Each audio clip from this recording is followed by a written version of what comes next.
नमस्कार श्रोता, कृपया पवित्र शास्त्र अपने हाथों में लेकर एक बार फिर से परमेश्वर का वचन अध्ययन करने के लिए मेरे साथ सम्मिलित हो जाएं। वेद पाठशाला के लिए हमारा जो वचन है, हमारा जो शब्द है, वो है संपूर्ण वचन संपूर्ण संसार के लिए। हम संपूर्ण वचन का उल्लेख करते हैं क्योंकि इस अध्ययन का विषय संपूर्ण पवित्र शास्त्र के सर्वेक्षण से प्रारंभ होता है। हमारे सर्वेक्षण ने हमें पवित्र शास्त्र के 8वें पुस्तक अर्थात रूत के पुस्तक तक ले आया है। सो मित्र, यदि पवित्र शास्त्र आपके पास है तो कृपया मेरे साथ रूत की पुस्तक निकाल लें, जहां पर मैंने आपसे प्रेम की एक सुंदर कहानी को बताया था, जहां पर हमने छुटकारे के रूपकात्मक कथा को देखा था। इस पुस्तक को मैं छुटकारे का प्रेम कथा कहता हूं। पिछले चरण में हमने रूत की कहानी का अध्ययन प्रारंभ किया था। मित्र, यह रूत की पुस्तक पुराने नियम के न्यायों की पुस्तक के बाद में हमें मिलता है। यह कहानी उस समय की है जब न्यायी लोग राज्य करते थे, जो इब्रानी इतिहास के आत्मिक अंधकार का समय था। यह रूत की पुस्तक छुटकारे का प्रेम कथा भी कहलाता है, क्योंकि जिस प्रेम कथा का इस पुस्तक में वर्णन किया गया है वह हमारे छुटकारे व उद्धार का सुंदर नमूना है। यहाँ पर हमारे उद्धार को एक प्रेम कथा के संदर्भ में प्रस्तुत किया गया है। निर्गमन की पुस्तक में हमारा उद्धार एक भयंकर रूप से और मिस्र की गुलामी और उसके छुटकारे से प्रस्तुत किया गया है। हमने गिनती की पुस्तक में छुटकारे व उद्धार के रूपक कथा को इब्री लोगों के साथ जंगल में 40 वर्ष तक एक चक्र में चलते हुए देखा था, और अंत में यहोशू की पुस्तक में इस्राएली प्रजा कनान देश में प्रवेश करते हैं, जो हमारे उद्धार के उद्देश्य में प्रवेश करने को प्रस्तुत करता है। रूत की पुस्तक में हम उस छुटकारे या उद्धार की तस्वीर को एक प्रेम कथा में देखते हैं। प्रेम कथा की कहानी अध्याय 1 से प्रारंभ होती है, जहां पर एक उड़ाऊ परिवार के विषय में बताया गया है। क्योंकि बेतलहम में अकाल पड़ा था, सो यहूदा के बेतलहम का एक पुरुष अपनी स्त्री दोनों पुत्रों को संग लेकर मोआब के देश में परदेसी होने के लिए चल दिया था। यह मोआब देश उनके लिए एक दूर देश के जैसे थी। सभी बातें उनके लिए कठिन थी। सो यहाँ पर नाओमी के ऊपर एक उड़ाऊ माँ के जैसे केंद्र बनाया गया है। उसने मोआब में अपने पति और अपने दोनों पुत्र से रहित हो गई थी, परंतु इसके पहले कि उसके दोनों पुत्रों की मृत्यु हुई, वो मोआबी स्त्री से विवाह कर लिए थे। उनमें से एक का नाम था ओरपा और दूसरे का नाम रूत था। सो यह रूत उस प्रेम कहानी का केंद्र बन गई। ओरपा तो मोआब में वापस चली गई, परंतु रूत ने अपनी सास नाओमी के साथ जोरदार प्रतिज्ञा की थी। हम इसे बाद में देखेंगे, क्योंकि यह सचमुच में अपने विवाह के पश्चात एक विश्वासी बन जाती है। सो ये दोनों महिलाएं अर्थात नाओमी और रूत बेतलहम को वापस चल देते हैं। सो जैसे वे बेतलहम पहुंचते हैं, पहले अध्याय के अंत में नाओमी एक परमेश्वर की संतान के समान चित्रित की गई है, जो घर वापस आती है। सो यही शब्द आप पहले अध्याय के अंत में कई बार प्राप्त करेंगे, अर्थात उसने कहा कि मैं वापस जाऊंगी। जिस प्रकार उड़ाऊ पुत्र ने अपने पिता के घर वापस जाने का निर्णय किया, उसी प्रकार नाओमी ने बेतलहम जाने का निर्णय किया। सो जब वो वहां पहुंची, परमेश्वर का अनुग्रह उसकी प्रतीक्षा कर रहा था। परमेश्वर ने नाओमी के प्रति अपना प्रेम व अनुग्रह को विभिन्न तरीकों से प्रकट किया। पवित्र शास्त्र के इस पुस्तक में रूत, जो एक मोआबिन बहू थी, वह परमेश्वर के परिवार की नहीं थी। हम देखेंगे कि क्यों परमेश्वर ने छुटकारे के लिए अपना प्रेम व अनुग्रह को इस स्त्री के लिए प्रकट किया। जैसे हम देखते हैं कि रूत को क्या होता है जब वह अपने सास नाओमी के साथ बेतलहम को वापस आती है। इसमें हम अपने छुटकारे व उद्धार के एक सुंदर तस्वीर को देखते हैं। हमने कहा कि परमेश्वर ने अपना अनुग्रह उस पर प्रकट किया, क्योंकि सर्वप्रथम दूसरे अध्याय में उसने खेत में सीला बिनने को गई। सो यह वह व्यवस्था थी जिसे परमेश्वर ने लय व्यवस्था की पुस्तक के 19वें अध्याय के 9 और 10 पद में बताया है, जहां पर बताया गया है कि जब तुम खेत काटो तब तुम खेत के कोने कोने तक मत काटना और कटे हुए खेत की गिरी पड़ी बालों को न चुनना और अपनी दाख की बारी का दाना दाना न तोड़ लेना और झड़े हुए अंगूरों को न बटोरना।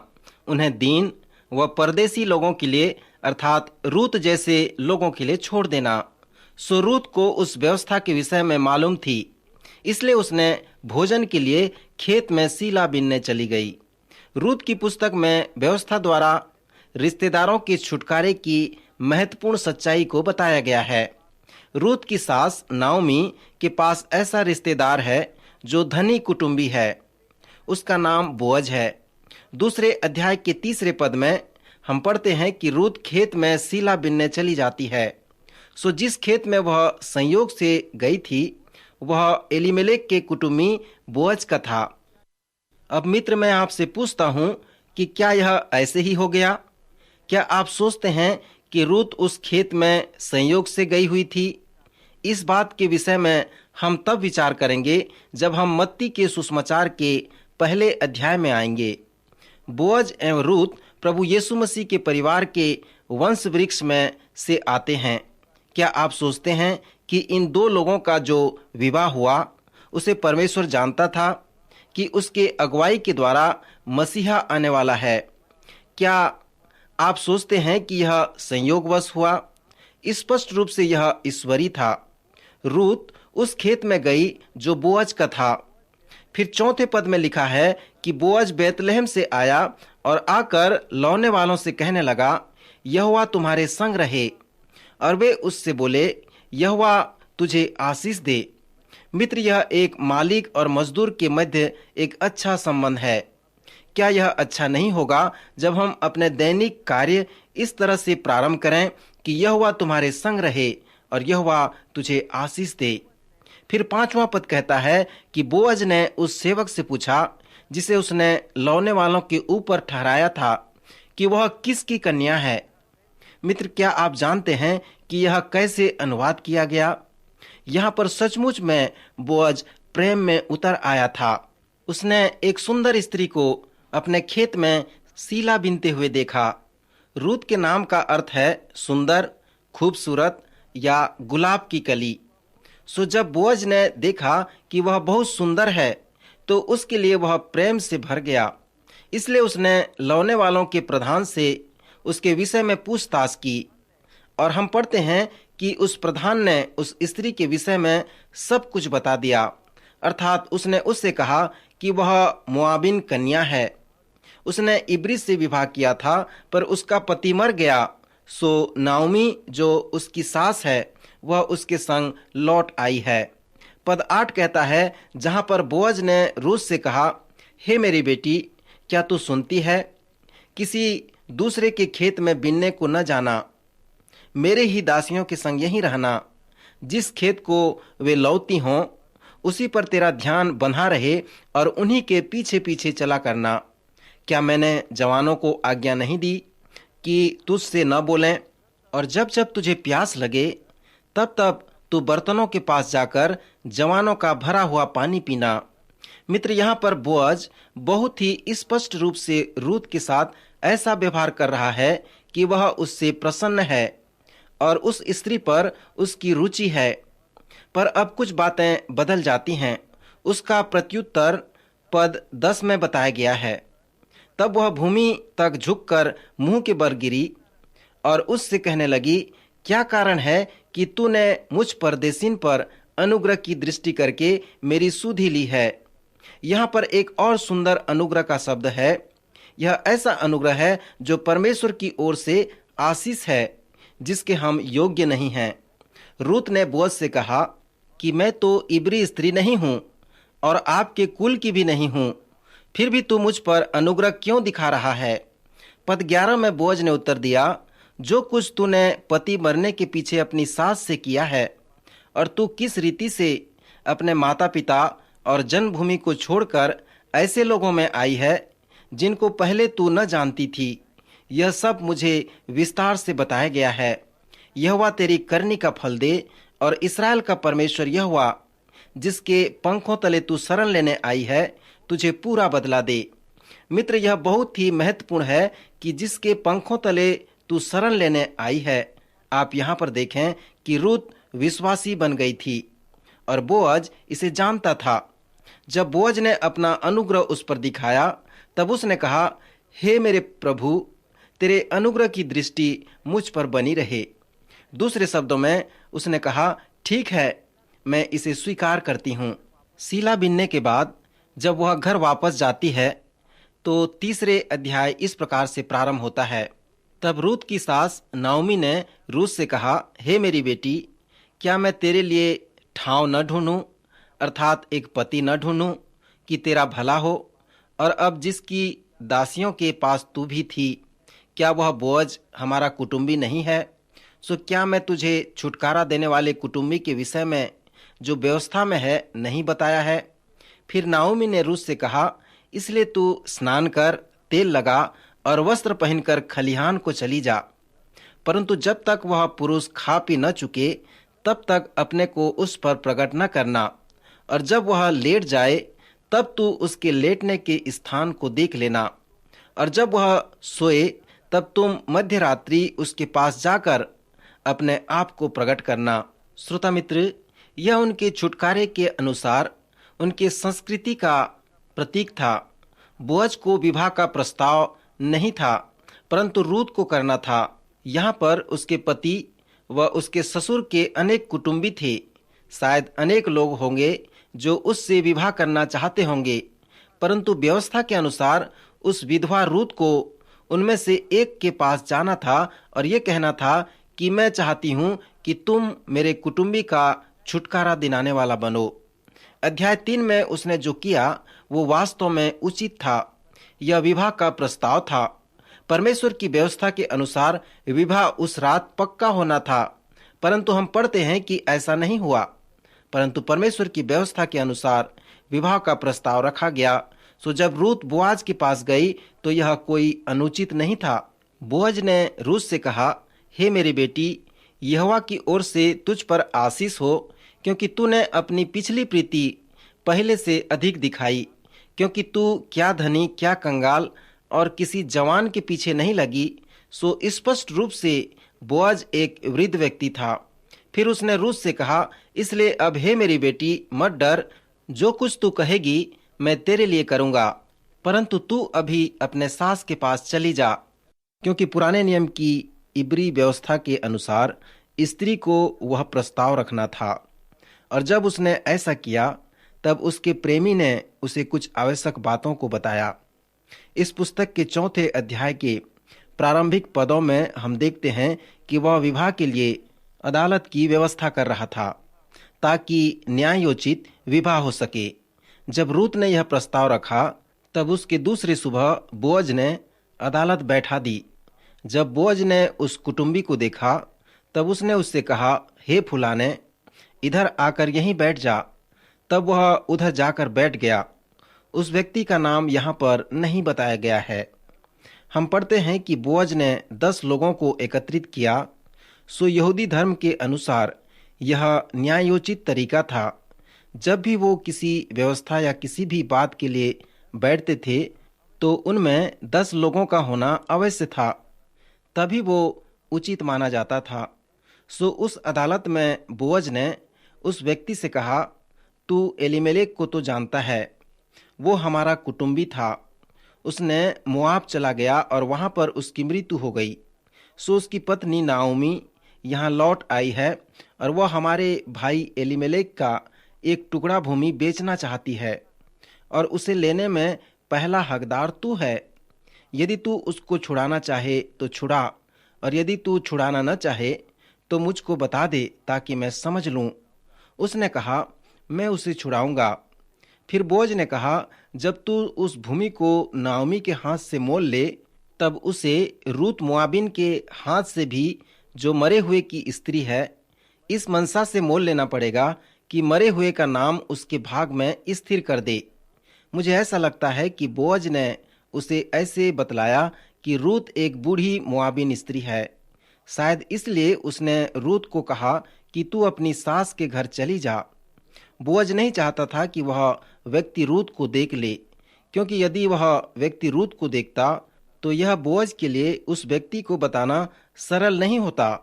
जब रूत नाओमी के घर में चली गई तो 3 अध्याय के 16 पद में वचन कहता है कि नाओमी ने उससे पूछा, हे बेटी, क्या हुआ? यहाँ पर नाओमी के कहने का तात्पर्य यह था कि क्या तू श्रीमती बोअज बन गई? क्या वहाँ कोई विवाह हुआ? नाओमी बहुत ही विशिष्ट प्रकार की एक यहूदी सास थी। फिर नाओमी ने रूत से कहा, बेटी, चिंता मत कर, चुपचाप बैठी रह, क्योंकि आज उस पुरुष को यह काम बिना निपटाए चैन नहीं पड़ेगा। सो मुझ पर विश्वास कर, बोअज अवश्य उसका समाधान करेगा। और मित्र, बोअज ने किया भी। जब बोअज ने उस निकट संबंधी कुटुंबी से पूछा कि क्या तू उस मोआबिन स्त्री से विवाह करेगा, तब उस पुरुष ने कहा, मैं उसे छुड़ा नहीं सकता। ऐसा न हो कि मेरा निज भाग बिगड़ जाए। मैं मोआबिन स्त्री से विवाह नहीं कर सकता, इसलिए मेरा छुड़ाने का अधिकार तू ले ले, क्योंकि मुझसे वह छुड़ाया नहीं जाता। तब बोअज ने वृद्धों और सभी लोगों से कहा, तुम आज सब इस बात के साक्षी हो।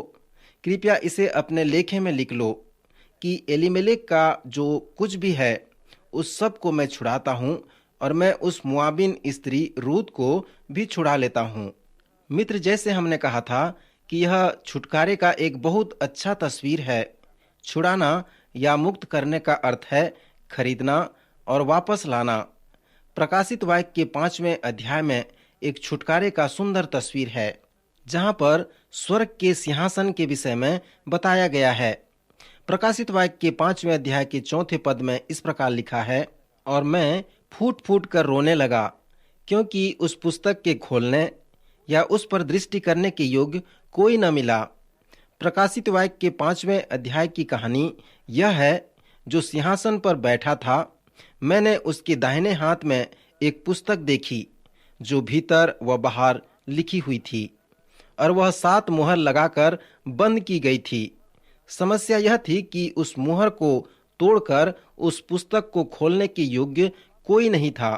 विद्वान विश्वास करते हैं कि उस सूची में उन स्त्रियों का कर्जा लिखा होता था जिन्हें छुटकारे की आवश्यकता थी। स्मरण करें कि इसके पहले कि वह छुटकारा देने वाला कुटुंबी उस सूची को देखे जहां पर उस स्त्री के विषय में कर्जा लिखा है, उसे अपनी योग्यता और अपने स्वयं की इच्छा को दिलाना होता था।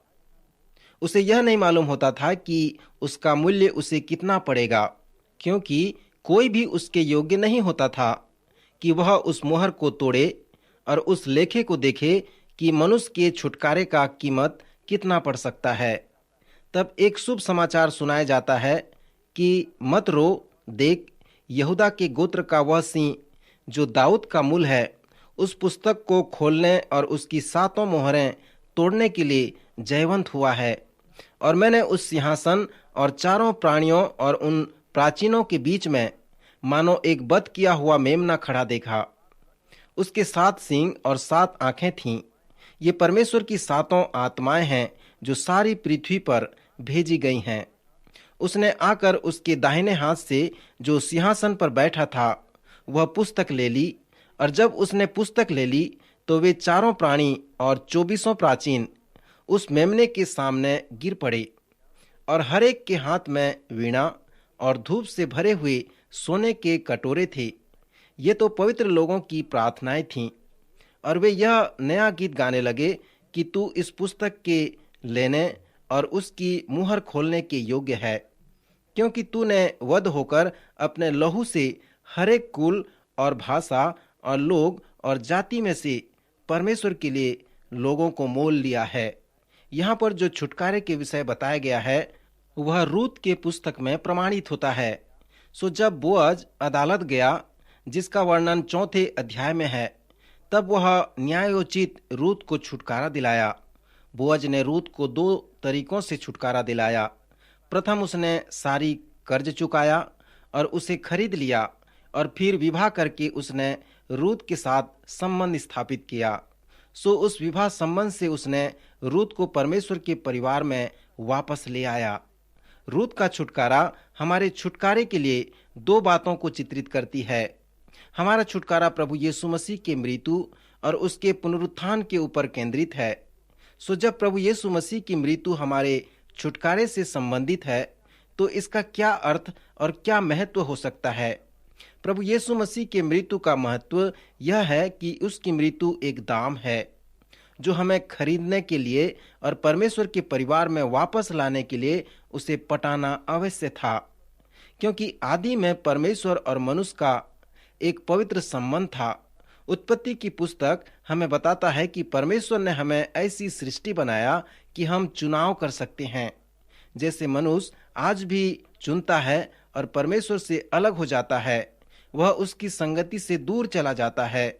सो परमेश्वर मनुष्य के पीछे जाता है और उसे खरीदता है और पुनः उसे अपने संबंध में वापस ले आता है। पवित्र शास्त्र इसे छुटकारा कहता है। सो कैसे परमेश्वर ने मनुष्य को छुटकारा दिलाया? परमेश्वर ने क्रूस पर अपने पुत्र की मृत्यु के द्वारा मनुष्य को वापस खरीद लिया। पतरस ने कहा है कि यह छुटकारा सोने चांदी अर्थात नाशमान वस्तुओं से नहीं हुआ, परंतु निर्दोष और निष्कलंक मेमने अर्थात यीशु मसीह के बहुमूल्य लहू के द्वारा हुआ है। सो पतरस के कहने का अर्थ यह है कि यह उस व्यवस्था के जैसे अर्थात कुटुंबी के छुटकारे के जैसे है। सो यहाँ पर हम अधूरे छुटकारे को देखते हैं। बोअज एवं रूत के मध्य का विवाह छुटकारे के दूसरे आयाम को चित्रित करता है। प्रभु यीशु मसीह मुर्दों में से जी उठे और वो हमारे हृदय के दरवाजे को खटखटा रहे हैं। प्रभु यीशु मसीह हमसे चाहते हैं कि हम हृदय के दरवाजे को खोलकर उसे अंदर बुलाएं और उसका स्वागत करें। पुनर्जीवित प्रभु यीशु मसीह हमसे संबंध स्थापित करना चाहते हैं। सो वह संबंध यहाँ पर प्रेम के संबंध को वर्णन करता है। प्रभु यीशु मसीह दूल्हा हैं और हम दुल्हन हैं। सो हमारे इस छुटकारे में कुछ विश्वास करना है और कुछ प्राप्त करना है।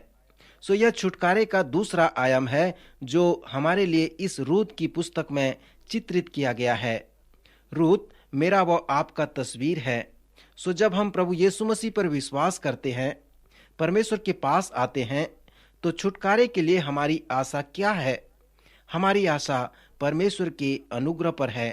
परमेश्वर का अनुग्रह परमेश्वर की व्यवस्था के द्वारा बताई गई है जो रूत की पुस्तक में लागू होती है। परमेश्वर की व्यवस्था जो हमारे छुटकारे के लिए बताई गई है, जिसे हम प्रभु यीशु मसीह की मृत्यु और उसका पुनरुत्थान कहते हैं। उसके मृत्यु के द्वारा प्रभु यीशु मसीह हमें खरीद लिए हैं और उसके पुनरुत्थान के द्वारा जब हम उसे अपने हृदय में आमंत्रित करते हैं, तब वह हमें परमेश्वर के पास वापस ले आता है और हमें सामर्थ देता है कि परमेश्वर के संतान की नाई हम जीवन व्यतीत करें। फिर रूत की पुस्तक में एक और सच्चाई है जिसे मैं विपरीत प्रेम कथा कहता हूँ। हमारी संस्कृति में पुरुष स्त्री का चुनाव करता है, परंतु यहाँ पर इस छुटकारे की व्यवस्था के कारण हमने बताया कि रूत ने अपना विवाह प्रस्ताव बोअज के लिए रखा। सो उसे बोअज से कहना था कि मैं चाहती हूँ कि तू मेरा छुटकारा देने वाला हो जा। सो मित्र, हमारे छुटकारे के लिए भी यही बात सत्य है। बोअज ने जो किया वह था कि उसने यह प्रकट किया कि वह रूत से बहुत प्रीति रखता है और उसे छुड़ाना चाहता है, परंतु रूत को पहले कहना था। हमें कहा गया है कि प्रभु यीशु मसीह हमारे हृदय के दरवाजे के पास खड़े हैं। वह बार बार खटखटा रहे हैं और वहीं पर वे खड़े हैं। प्रभु यीशु चाहता है कि हम अपने हृदय के दरवाजे को खोल दें और उस प्रभु और उद्धारकर्ता से कहें कि वह हमारे जीवन में आए और हमें नियंत्रण करे और हम उसके साथ बने रहें और उससे संगति करते रहें। परंतु सामान्य विश्वासी ऐसे नहीं करते। हमें प्रभु यीशु मसीह से कहना है कि प्रभु, मैं चाहता हूँ कि तू मेरा छुटकारा देने वाला बन जा। मैं चाहता हूँ कि तू मुझे अपने मृत्यु द्वारा खरीद ले और अपनी संगति में ले ले। फिर हम आगे जब देखते हैं तो बोअज द्वारा रूत को एक बेटा उत्पन्न हुआ और उन्होंने उसका नाम ओबेद रखा। सो वह ईसै का पिता और दाऊद का दादा बना और वह यीशु मसीह की वंशावली में गिना गया। श्रोता, अंत में इस पुस्तक का जो महान चुनौती है वह यह है कि क्या आपका छुटकारा हो गया है? क्या आप प्रभु यीशु मसीह के लहू द्वारा खरीदे जा चुके हैं? और क्या आपका व्यक्तिगत विश्वास प्रभु यीशु मसीह के लहू में है? यदि नहीं, तो प्रभु पर विश्वास करें। प्रभु आज के वचन द्वारा आपको आशीष दे।